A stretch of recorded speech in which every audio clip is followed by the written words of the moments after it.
نقصان پہنچانے والی بات ہے۔ اب اگر بندہ کہے کہ جی فلسطین کے اندر جو ہے وہ معاملات خراب ہیں، وہ اپنا معاملہ خود دیکھیں۔ اگر اس معاملے کو مسلمان حل نہیں کرتے تو آج فلسطین ہے تو کل کسی دوسرے ملک کی باری آئے گی، پھر تیسرے ملک کی باری آئے گی، اور آہستہ آہستہ پورے جسم کو تباہ کیا جائے گا۔ تو مسلمان پورے ایک جسم ایک جان کی مانند ہے، تو جسم کے کسی حصے کا خراب ہونا یہ صرف اس کا مسئلہ نہیں ہے، یہ پورے جسم کا مسئلہ ہوتا ہے۔ اللہ تبارک و تعالیٰ جو ہے وہ قیامت والے دن اس حوالے سے حساب بھی لے گا اور سوال بھی کرے گا، اور پوچھا بھی جائے گا کہ جب کسی مسلمان کو تکلیف پہنچی تو کیا تم اس کی مدد کے لیے پہنچے؟ تو میرے محترم اسلام بھائیوں، یہ مسلمان سب ایک بھائی کی مانند ہے۔ جب نبی پاک صلی اللہ تعالیٰ علیہ وسلم نے یہودیوں کو مدینے سے نکالا، کیونکہ یہ شرارتی قوم یہ شرارت سے باز نہیں آ رہے تھے، ان کو پہلے مدینے سے نکالا، مدینے سے نکل کر یہ خیبر میں پہنچ گئے، اور خیبر میں بھی جا کر یہ شرارتوں سے باز نہ آئے، وہاں پر مسلمانوں کے خلاف سازشیں کرتے رہے۔ تو نبی پاک صلی اللہ علیہ وسلم لشکر لے کر خیبر پہنچ گئے، اور پھر ان کو خیبر سے بھی نکال باہر کھڑا کیا، کیونکہ شرارتی قوم یہ۔ تو جب ان کو مدینے سے نکالا تو یہ اپنی اچھی خاصی جائیداد چھوڑ گئے، وہاں پر ان کے مکانات، ان کی پراپرٹی وہاں پر تھی۔ تو نبی پاک صلی اللہ تعالیٰ علیہ وسلم نے انصار صحابہ کو بلایا، کیونکہ انصار صحابہ جنہوں نے ایک بھائی ہونے کی ایک ایسی مثال قائم کی کہ جب صحابہ کرام علیہم رضوان جب مکے سے ہجرت کر کر مدینے آئے تھے تو مدینے کے صحابہ نے مکے کے صحابہ کو اپنا بھائی بنا لیا، اپنا آدھا گھر دے دیا، آدھی جائیداد دے دی، آدھا کاروبار بھی دے دیا، یہاں تک کہ کہا کہ میری بیویوں میں سے تمہیں جون سی پسند ہے تم اس پر ہاتھ رکھو، میں اس کو طلاق دوں گا، عدت گزارنے کے بعد تم اس سے نکاح کر لینا۔ ایک عظیم مثال قائم کی۔ تو حضور صلی اللہ علیہ وسلم نے فرمایا کہ انصار صحابہ نے اپنی ساری جائیداد، آدھی جائیداد مہاجر صحابہ کو دے دی تھی، اب یہودی جو اپنی پراپرٹی چھوڑ گئے ہیں، چلو کیوں نہ یہ ان کی جو جائیداد ہے میں انصار صحابہ کو دے دوں۔ نبی پاک صلی اللہ علیہ وسلم نے انصار صحابہ کو بلایا اور فرمایا کہ یہودیوں کو ہم نے یہاں سے نکال دیا ہے اور ان کی جو جائیداد پڑی ہوئی ہے تو میں یہ چاہ رہا ہوں کہ وہ جائیداد میں تمہیں دے دوں۔ تو آئی رقم کس کو بری لگتی ہے؟ ہر کوئی بندہ کہتا ہے حل من مزید، اگر ایک مکان ہے تو دو ہو جائیں، دو ہیں تو چار ہو جائیں، اگر 1 ایکڑ زمین ہے تو 2 ایکڑ ہو جائے، کون انکار کرتا ہے؟ لیکن وہ انصار صحابہ جو حضور کی صحبت میں رہتے تھے، ان کے نزدیک تو دنیا کی اہمیت مکھی کے پر کے برابر بھی نہ رہی تھی۔ حضور نے فرمایا تمہیں وہ جائیداد دے دوں، کیونکہ تم نے اپنی آدھی جائیدادیں جو ہیں وہ مہاجر صحابہ کو دے دی تھی۔ تو انصار صحابہ کا جواب سنیں، دیکھیں کیا تھا۔ انصار صحابہ نے کہا کہ یا رسول اللہ صلی اللہ علیہ وسلم، ٹھیک ہے ہم نے اپنی آدھی جائیداد تو دے دی تھی، لیکن وہ مہاجر صحابہ اسے اپنی جائیداد سمجھتے نہیں ہیں، ابھی بھی جھجکتے ہیں، تو ہماری خواہش ہے کہ آپ وہ جائیداد مہاجر صحابہ کو ہی دے دیں۔ تو نبی پاک صلی اللہ علیہ وسلم کے چہرے پر مسکراہٹ آئی۔ پھر حضور صلی اللہ علیہ وسلم نے مہاجر صحابہ کو بلایا، حضور نے فرمایا کہ یہودیوں کو یہاں سے نکال دیا گیا ہے اور ان کی جو یہاں پر جائیداد بچی ہے تو میں یہ چاہ رہا ہوں کہ وہ جائیداد تمہیں دے دی جائے۔ تو مہاجر صحابہ نے عرض کی یا رسول اللہ صلی اللہ علیہ وسلم، انصار صحابہ نے ہمارے لیے بڑی قربانی دی اور ہمیں آدھی جائیداد دی، اپنا آدھا کاروبار بھی دیا، تو ہماری خواہش یہ ہے کہ آپ یہ جائیداد ہمارے انصار صحابہ کو دیں۔ تو نبی پاک صلی اللہ علیہ وسلم کی آنکھوں سے آنسو آ گئے کہ یہ دونوں ایک دوسرے کو ترجیح دے رہے ہیں، کوئی یہ نہیں کہہ رہا کہ ہاں ہمیں دے دو۔ انصار صحابہ کہہ رہے ہیں کہ ہمارے مہاجر بھائیوں کو دے دو، مہاجر کہہ رہے ہیں کہ ہمارے انصار بھائیوں کو دے دو۔ تو حضور کی آنکھوں میں آنسو آ گئے اور فرمایا کہ اگر تمہارا یہی عمل رہا تو تم ایک بہت بڑی قوت بن جاؤ گے۔ تو جب تک مسلمان ایک دوسروں کا خیال کرتے رہیں گے تو ایک عظیم قوت بن کر رہیں گے، کوئی ان کا کچھ بھی نہ بگاڑ سکے گا۔ یعنی کہ مسلمان کیسے بھائی۔ حضرت سلمان فارسی سے کسی کافر نے پوچھا کہ تمہارا نام کیا؟ کہتا ہے میرا نام اسلام ہے۔ یعنی کہ اصل میں ہم سب مسلمان کیا ہیں؟ ہم ایک اسلام ہیں، تمام کے تمام مسلمان ایک اسلام ہیں۔ کہتے ہیں میرا نام اسلام ہے، انہوں نے یہ نہیں کہا کہ میرا نام جو ہے وہ سلمان ہے۔ ایک جنگ کے اندر تاتاری جنگ کے موقع پر 4 مسلمان جو ہے وہ قید میں چلے گئے، قیدی بنا دیا گیا۔ تو بادشاہ نے کہا کہ ان مسلمانوں کو جو ہے وہ میرے سامنے پھانسی دی جائے۔ اب پھانسی کا پھندا جو تھا وہ ایک تھا، اب باری باری سب کو پھانسی دی جانی تھی۔ تو چاروں میں سے ایک آگے بڑھا، کہنے لگا کہ بادشاہ پہلے مجھے پھانسی کے پھندے پہ لٹکایا جائے۔ تو دوسرا آگے بڑھا کہ نہیں، اس سے زیادہ میں نے جو ہے وہ جنگ میں تمہیں نقصان پہنچایا ہے، مجھے پہلے پھانسی کے تختے پہ چڑھایا جائے۔ تیسرا آگے بڑھ کر کہتا ہے بادشاہ میں نے زیادہ تیرے سپاہی قتل کیے ہیں تو مجھے پہلے پھانسی کے پھندے پر چڑھا۔ چوتھا کہنے لگا بادشاہ یہ تو تینوں واپسی کا ارادہ کر رہے تھے، میں نے ان کو اکسایا تھا کہ ابھی اور فتوحات کرنی ہے تو یہ تو واپس جانے کا ارادہ رکھتے تھے، میں ان کو آگے لے کر چلا تھا تو زیادہ بڑا مجرم تیرا میں ہوں، مجھے پہلے پھانسی کے تختے پر چڑھا۔ تو بادشاہ بڑا حیران ہوا، کہنے لگا کیا تم ایک باپ کی اولاد ہو؟ انہوں نے کہا نہیں ہم ایک باپ کی اولاد تو نہیں ہے۔ کہتے کیا ایک قبیلے کے ہو؟ کہا ہم ایک قبیلے کے بھی نہیں ہیں۔ ایک شہر کے ہو؟ نہیں ہم ایک شہر کے بھی نہیں ہیں۔ کون لوگ ہو تم؟ کہنے لگے کہ ہم ایک باپ کی اولاد نہیں ہیں لیکن ایک نبی کی امتی ہیں، ہم ایک نبی کی امتی ہیں، اس نبی نے ہم سب کو بھائی بھائی بنا دیا ہے، ہم میں سے کوئی یہ برداشت نہیں کر سکتا کہ ہمارے سامنے ہمارے بھائی کو پھانسی دی جائے، اس لیے ہم پہلے خود پھانسی کے تختے پر چڑھنے کے لیے تیار ہے کہ ہم سے دیکھا نہیں جائے گا کہ ہمارے مسلمان بھائی کو جو ہے وہ پھانسی کے تختے پر چڑھایا جائے۔ بادشاہ کہنے لگا آج تک 35 سال ہو گئے مجھے حکومت کرتے ہوئے، کئی لوگوں کو میں نے پھانسی کے تختے پر چڑھایا، لیکن ایسا منظر میں پہلی بار دیکھ رہا ہوں، میں تم لوگوں سے متاثر ہو کر تمہیں معاف کر دیتا ہوں۔ یعنی کہ کیسا بھائی چارہ تھا مسلمانوں کے اندر، کوئی کسی کی تکلیف کو برداشت نہیں کرتا تھا، کوئی کسی کو تکلیف آنے نہیں دیتا تھا۔ احد کے میدان میں 3 صحابہ زخمی پڑے ہوئے تھے، حضرت انس ایک کے پاس گئے پانی اس کو پلانے کے لیے، کہنے لگے کہ وہ میرے ساتھ جو میرا بھائی لیٹا ہوا ہے وہ زیادہ زخمی ہے اس کو پانی پلاؤ۔ اس کے پاس پہنچے تو کہتا ہے اس کے پاس جاؤ وہ زیادہ تکلیف میں ہے، جب اس کے پاس پہنچے تو وہ جام شہادت نوش کر چکا ہوا تھا، وہ بھاگے ہوئے دوسرے کے پاس ہے وہ بھی شہید ہو چکا تھا، پہلے والے کے پاس ہے وہ بھی جام شہادت نوش کر چکا تھا۔ زندگی کی آخری گھڑیاں اور شدت کی زخموں سے بندہ چور چور ہو تو اس وقت پانی کے قطرے کی اہمیت کتنی زیادہ ہوتی ہے، لیکن اس موقع پر بھی اپنے دوسرے بھائی کو ترجیح دے رہے، اس وقت بھی بھائی چارہ قائم کیا جا رہا ہے کہ مجھے پانی نہیں پہلے میرے دوسرے بھائی کو پانی پلاؤ۔ تو کس قدر مسلمانوں کے اندر اپنے مسلمان بھائیوں کا ایک جذبہ ہوتا تھا کہ ہمارے کسی مسلمان بھائی کو جو ہے وہ تکلیف نہ پہنچے، ہمارے کسی مسلمان بھائی کو پریشانی نہ پہنچے۔ تو جب بھی کسی مسلمان پر ظلم ہو تو اصل میں یہ ان پر ظلم نہیں ہے، یہ تمام مسلمانوں پر ظلم ہو رہا ہوتا ہے۔ یہ تمام مسلمان جو ہیں یہ بالکل ایک جان کی مانند رکھتے ہیں، ایک جسم کی مانند ہوتے ہیں۔ تو کس طرح سے بھائی چارے کا جو ہے وہ مثالیں قائم کی گئی ہیں۔ جب 500 سال مسلمانوں کی بیت المقدس پر حکومت تھی، فاروق اعظم رضی اللہ تعالیٰ کے دور میں جب فتح ہوا تھا تو دوبارہ عیسائیوں نے حملہ کیا اور بیت المقدس پہ قبضہ کر لیا، اور ایک دن میں 70,000 مسلمانوں کا قتل عام ہوا، جس میں بوڑھے بچے عورتیں سب، اس قدر قتل عام کے بیت المقدس کی گلیوں میں خون ہی خون تھا۔ پھر کچھ عرصے کے بعد صلاح الدین ایوبی کون تھا؟ صلاح الدین ایوبی غوث اعظم رضی اللہ تعالیٰ عنہ کے مدرسے کا طالب علم تھا، اور اس حماس تنظیم کی بنیاد رکھنے والا یہ بھی مدرسے کا طالب علم تھا۔ احمد یاسین حافظ قرآن جس نے حماس تنظیم کی بنیاد رکھی تھی۔ طیب اردگان کون ہے؟ یہ بھی ایک مدرسے کا طالب علم۔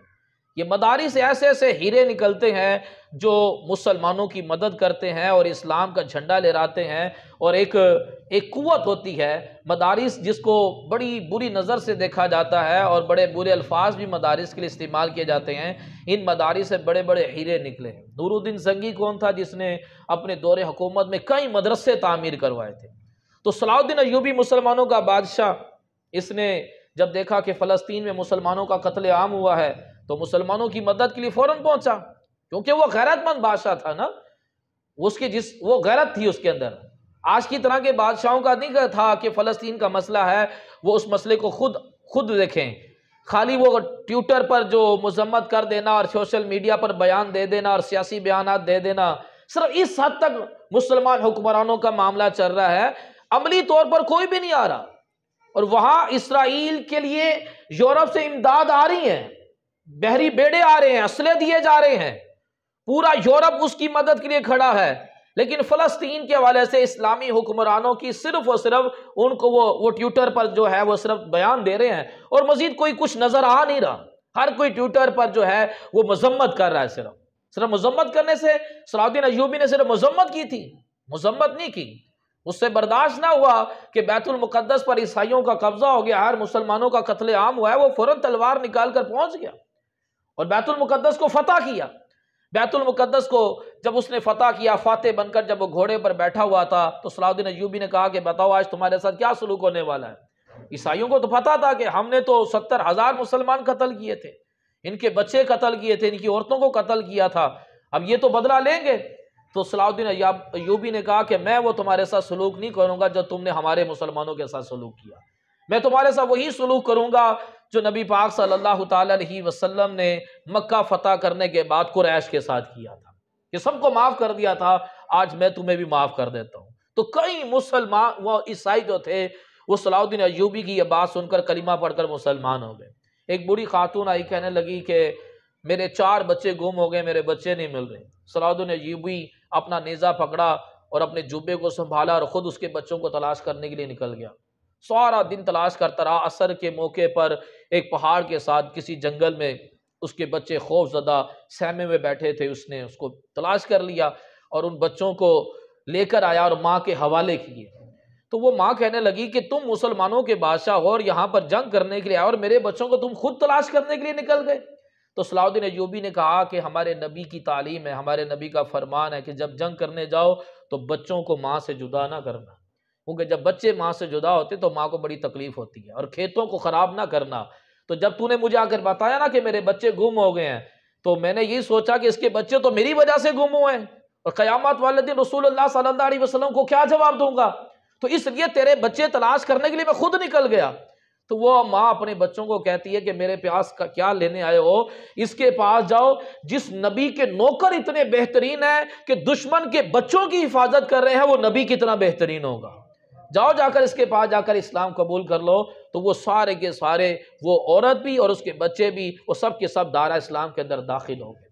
تو کس طرح سے مسلمان ایک حسن اخلاق کا کیسا مظاہرہ کرتے تھے، ایک مسلمان دوسرے مسلمان کی مدد بھی کرتا تھا، اور ایک مسلمان کیسے غیرت مند بادشاہ ہوتے تھے کہ کسی مسلمان کا ظلم، اور کسی مسلمان تو کیا کسی کافر کے ظلم کو بھی وہ برداشت کیا نہیں کرتے تھے۔ لیکن آج حالات کیسے عجیب و غریب ہوتے چلے جا رہے ہیں۔ اب وہ جیسے دماغ جسم کا ایک اعلیٰ ترین حصہ ہے، لیکن اعلیٰ ترین ہونے کے باوجود اگر پاؤں کی انگلی کو بھی نقصان پہنچے تو دماغ یہی آرڈر کرتا ہے کہ اگر اس کا فوراً علاج کرو۔ وہ یہ نہیں کہتا کہ یہ تو ایک جسم کا ایک معمولی سا حصہ ہے، اس کو اس کے حال پر چھوڑ دو۔ تو جن کے پاس تیل کے کنویں ہیں اور سونے کے پہاڑ ہیں، وہ اپنے آپ کو بڑے اعلیٰ ترین مسلمان سمجھتے ہیں۔ تو اگر تم اعلیٰ ترین مسلمان اپنے آپ کو سمجھتے ہو تو دماغ جو کام کرتا ہے وہ کام تم بھی کرو۔ اپنے تمہارے جسم پر کہیں پر خراش آئی ہے تو دماغ کیا کہتا ہے کہ اس کی مرہم پٹی کرو اور اس کو تکلیف نہ پہنچے، اس کی مدد کرو۔ تو تمہیں ہونا تو یہ چاہیے کہ تم مسلمانوں کو تکلیف نہ آنے دو، جن مسلمانوں کو تکلیف پہنچی ہے جا کر ان کی مرہم پٹی کرو۔ اگر تم اعلیٰ ترین کے مسلمان اپنے آپ کو کہلاتے ہو کہ ہم اعلیٰ ترین کے مسلمان ہیں۔ ایک بادشاہ کہتا کہ مسلمانوں کا کہ میں حدیث کو نہیں مانتا کیونکہ حدیث کے اندر تو بڑی رد و بدل ہو گئی ہے، میں صرف قرآن کو مانتا ہوں۔ چلو تم قرآن کو مانتے ہو تو قرآن کیا کہہ رہا ہے؟ قرآن یہی کہہ رہا ہے کہ یہودی اور عیسائی تم سے کبھی بھی راضی نہ ہوں گے۔ سورہ بقرہ آیت نمبر 120 میں اللہ نے کیا کہا کہ یہودی عیسائی تم سے کبھی بھی راضی نہ ہوں گے۔ تو چل تو قرآن کو مان لے، قرآن کو مانتے ہوئے نہ تو اتحاد تو نہ کر یہودیوں کے ساتھ، دوستی کا ہاتھ تو نہ بڑھا ان کے ساتھ، اور کیا تو بالکل بھی ان کے سامنے ان کو آنکھیں نہیں دکھا سکتا کہ مسلمانوں پر ظلم نہ کرو، مسلمانوں کے بچوں کے ساتھ زیادتی نہ کرو؟ کیا تجھ میں اتنی ہمت نہیں ہے؟ قرآن ہی پر عمل کر لیا جائے، لیکن قرآن پر بھی عمل نہیں کیا جا رہا۔ کس طرح سے ہمارے نظریات کو بدلا جاتا ہے، کیسے کسی قوم کو تباہ کرنا ہو تو ان کے نوجوانوں کو بے حیا بنا دو، ان کی پوشاک تبدیل کر دو، پوشاک مطلب لباس، اور ان کی خوراک بھی تبدیل کر دو، ان کے نظریات بھی تبدیل کر دو۔ تو ہمارے اخلاقیات تبدیل کر دیے، ہمارے نوجوانوں کو بے حیا بنا دیا گیا، اور ہماری خوراک تبدیل کر دی گئی۔ اب ہماری خوراک کیا ہوگی؟ پیزا، برگر ہوگی، سینڈوچ ہوگی۔ ہم نے دیسی خوراک سب چھوڑ دی، ہماری وہ صحتیں نہیں رہیں۔ پہلے مسلمانوں کی خوراک کھجور، زیتون، انجیر یہ چیزیں ہوا کرتی تھیں، اب اس کی جگہ چاکلیٹ اور پیزے اور برگر اور شوارموں نے لے لی، جس کی وجہ سے مسلمانوں کی صحت نہ رہی، ہماری خوراک تبدیل ہوئی۔ پھر ہمارا لباس بھی تبدیل کر دیا۔ ہمارا لباس کیا ہو گیا؟ پھٹی ہوئی پینٹ، پھٹی ہوئی ٹی شرٹ، یہ ہمارا لباس ہو گیا۔ ہمارے نظریات تبدیل کر دیے گئے۔ ہمارے ذہنوں میں یہ کہا جا رہا ہے کہ جنگ نہ کرنا، جنگ کرنے سے ملک 10 سال پیچھے چلا جاتا ہے، تو ہم ایک مرتبہ جنگ کریں تو ہم 10 سال پیچھے چلے جائیں گے۔ امریکہ تو 100 سال سے زیادہ ہو گیا جنگیں کرنے، اسے تو 1000 سال پیچھے چلے جانا چاہیے تھا، وہ کیوں ترقی کرتا جا رہا ہے؟ جاپان نے پچھلی صدیوں میں بڑی جنگیں کی ہیں، وہ کیوں نہیں وہ تباہ ہوا؟ پھر اس جو یہودی ہیں وہ 50 سال سے مسلسل جنگیں کر رہے ہیں، وہ کیوں نہیں تباہ ہوئے؟ ہمارے نظریے خراب کیے جا رہے ہیں، ہمیں کہا جا رہا ہے جنگ نہ کرنا تمہیں نقصان ہو جائے گا، اور خود جنگیں کر کر جو ہے وہ پورے دنیا پر قبضہ کرتے چلے جا رہے ہیں۔ کس طرح سے ہمارا نظریہ خراب کیا جا رہا ہے۔ پھر وہ جو جہاد کا نام لیتا ہے اس کو دہشت گرد قرار دے دیا جاتا ہے۔ پھر ہمارا نظریہ مزید کیا خراب کیا جا رہا ہے کہ جی دعا نہ کریں، دعا کرنے کا وقت نہیں ہے، عملی اقدامات کرنے کا وقت ہے، یعنی کہ ان کے لیے دعا بھی نہ کی جائے۔ بھائی دعا کریں گے ہم ان کے لیے، پہلے دعا کرنی ہوتی ہے، بعد میں عملی اقدامات کرنے ہوتے ہیں۔ بدر کے موقع پر حضور صلی اللہ علیہ وسلم نے پہلے دعا کی تھی، بعد میں آپ میدان جنگ میں اترے تھے۔ تو دعا بھی کرنی ہے، عملی اقدامات بھی کرنے ہیں۔ اور پھر مسلمانوں کی جو سب سے بڑی جو طاقت ہوتی ہے وہ لیڈر ہوتا ہے، اور اگر لیڈر سٹرونگ ہو اور عوام کے پاس، عوام اگرچہ بے سر و سامان بھی ہو، پھر بھی فتح مسلمانوں کی ہوتی ہے۔ بدر کے موقع پر لیڈر بڑا مضبوط تھا، لیکن عوام کے پاس ساز و سامان نہیں تھا، بے سر و سامان تھا، لیکن لیڈر کے سٹرونگ ہونے کی بنا پر اللہ پاک نے ان کو فتح عطا فرمائی۔ تو سب سے پہلے لیڈر غیرت مند ہونا چاہیے، بڑا سٹرونگ ہونا چاہیے۔ اگر مسلمان قوموں کو اگر ترقی چاہیے تو سب سے پہلے ایک حاکم، ایک اچھے والا حاکم اپنے اوپر مقرر کریں جو ایک غیرت مند ہو۔ لیکن اب دیکھیے ہمارے نظریے کیسے خراب کیے جا رہے ہیں۔ پہلے جہاد کیا ہوتا تھا؟ ظلم کے خلاف ہوتا تھا، کہ کہیں بھی ظلم ہوگا مسلمان وہاں تلوار اٹھائیں گے، بھلے وہ ظلم کسی مسلمان کے ساتھ ہو یا کافر کے ساتھ ہو، اس کو برداشت نہیں کیا جائے گا۔ پہلے مسلمان کا جہاد یہ تھا۔ اور اب جہاد بلا کیا ہے؟ ایک حرم میں مفتی بیٹھا ہوا تھا، اس سے پوچھا کہ جی میاں بیوی آپس میں ہم بستری کریں تو کیا ثواب ملتا ہے؟ کہتے جی میاں بیوی آپس میں ہم بستری کریں تو ایک کافر مارنے کا ثواب ملتا ہے۔ عربیوں نے کہا بس ٹھیک ہے، ہمیں فتویٰ مل گیا ہے، اب فلسطین میں جا کر کیا یہودیوں کو مارنا، بس اپنی بیویوں سے ہم بستری کر لو، ایک یہودی مارنے کا ثواب مل جاتا ہے۔ اب مسلمانوں کا جہاد یہ ہو گیا۔ ایک بندہ اگر کہہ رہا قاری صاحب دعا کر دے، پاکستان انڈیا کا میچ ہو رہا ہے، اللہ پاک پاکستان کو فتح عطا فرمائے، او بھائی کون سا جہاد کر رہے ہو تم؟ اب یعنی کہ تمہارا جہاد یہ کہ چھکا مارا جائے تو یہ جہاد ہے، انڈیا کے بیٹسمین کی کلی اڑا دی جائے تو یہ جہاد ہے؟ اب جہاد یہ بن گیا ہے۔ پہلے مسلمان جنتی بننے کے لیے میدان جنگ میں جاتا تھا، اور اب جنتی بننے کے لیے کیا ہے؟ کل 31 اکتوبر ہے اور وہ میاں نواز شریف آ رہے ہیں، اور احمد اسد الرحمان کہہ رہا ہے کہ جو کل ایئرپورٹ جائے گا میں اس کو جنتی ہونے کا سرٹیفکیٹ دوں گا۔ نواز شریف صاحب کا استقبال کرنے کے لیے کل جو ایئرپورٹ پہنچے گا وہ جنتی، اس کا سرٹیفکیٹ بھی دیا جائے گا جنتی ہونے کا۔ اب بتاؤ کہ یعنی کہ ہمارے نظریے کس طرح بدلے جا رہے ہیں۔ اب نماز پڑھنے کے لیے نہیں جانا، اللہ کی راہ میں نہیں نکلنا، ایک جو ایئرپورٹ پر آ رہا ہے اس کے استقبال کے لیے پہنچ جاؤ تو تم جنتی ہو۔ بہت بڑا زمانے کا کتب غوث ابدال وہ سرٹیفکیٹ بھی دے رہا ہے اسد الرحمان جنتی ہونے کا، اور پھر ساتھ 2 125 بھی ملیں گے۔ کس طرح سے ہمارے نظریات کو بدلا جا رہا ہے۔ ہمیں کہا جا رہا ہے کہ جنگ نہیں کرنی، ہمیں کہا جا رہا ہے کہ دعا نہیں کرنی، ہمیں کہا جا رہا ہے کہ تم جنگ کرو گے تو 10 سال پیچھے ہو جاؤ گے۔ تو بتاؤ یہ مسلمانوں کو کس لائن پر چلایا جا رہا؟ ہماری خوراک بدل دی، ہمارا لباس بدل دیا، ہمارے نظریات بدل دیے، ہمارے اخلاقیات بھی بدل دیے، اور پھر کیا کر رہا باری باری کس طرح سے ہمارے اسلامی ممالک پر قبضہ کیا جا رہا ہے اور مسلمانوں کا قتل عام کیا جا رہا ہے۔ مزید سازش دیکھیں بلا کیا ہوتی ہے۔ جب شام تباہ ہوا تو شام کے کچھ لوگوں کے لیے انہوں نے کینیڈا وغیرہ نے اپنے دروازے کھول دیے اور ان کو اپنے ہاں پناہ دی گئی۔ پناہ دینے کے بعد تعلیمات بلا کیا دی گئی؟ ایک مسلمان وہاں پر پہنچا، اس نے اس کاغذ پر لکھا اللہ، اس نے بچے کو دکھایا، بتاؤ بیٹا یہ کیا لکھا ہوا ہے؟ تو بچے کو پڑھنا نہیں آ رہا تھا کہ یہ کیا لکھا ہوا ہے۔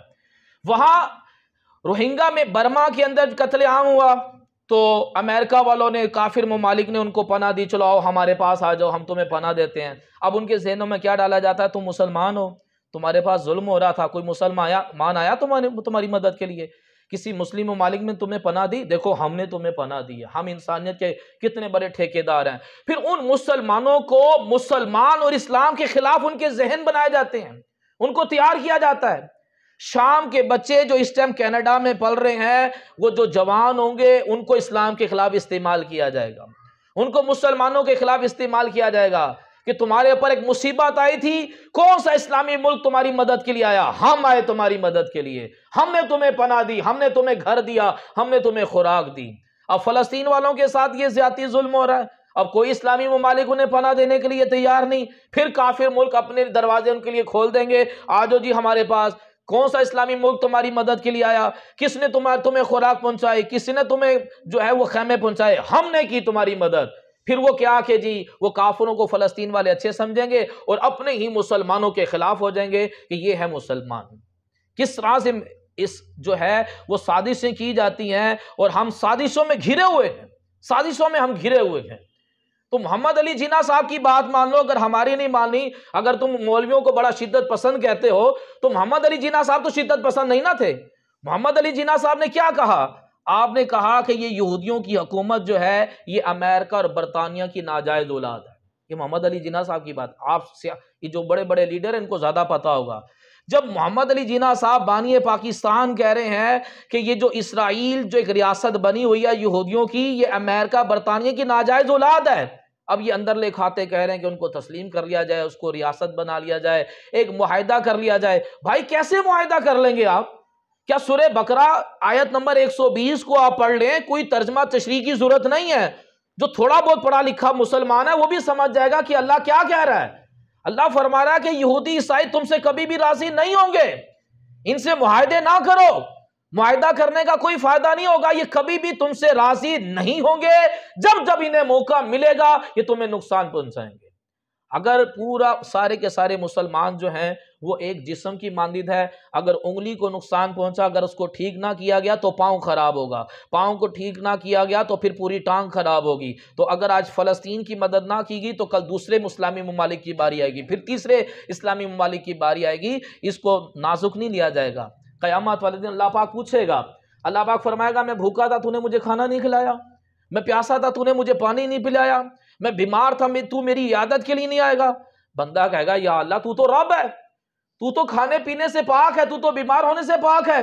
اللہ کریم ارشاد فرمائے گا میرا فلاں بندہ بھوکا تھا، اگر تو اس کو کھلاتا تو مجھے وہاں پاتا، میرا فلاں بندہ پیاسا تھا، اگر تو اس کو پانی پلاتا تو مجھے وہاں پاتا، میرا فلاں بندہ بیمار تھا، اگر تو اس کی مدد کے لیے عیادت کے لیے جاتا تو مجھے وہاں پاتا۔ تو اللہ پوچھے گا نہیں کہ فلسطین میں بچے زخمی تھے تو کہاں تھا، فلسطین میں عورتیں بے گھر کر دی گئیں تو کہاں تھا؟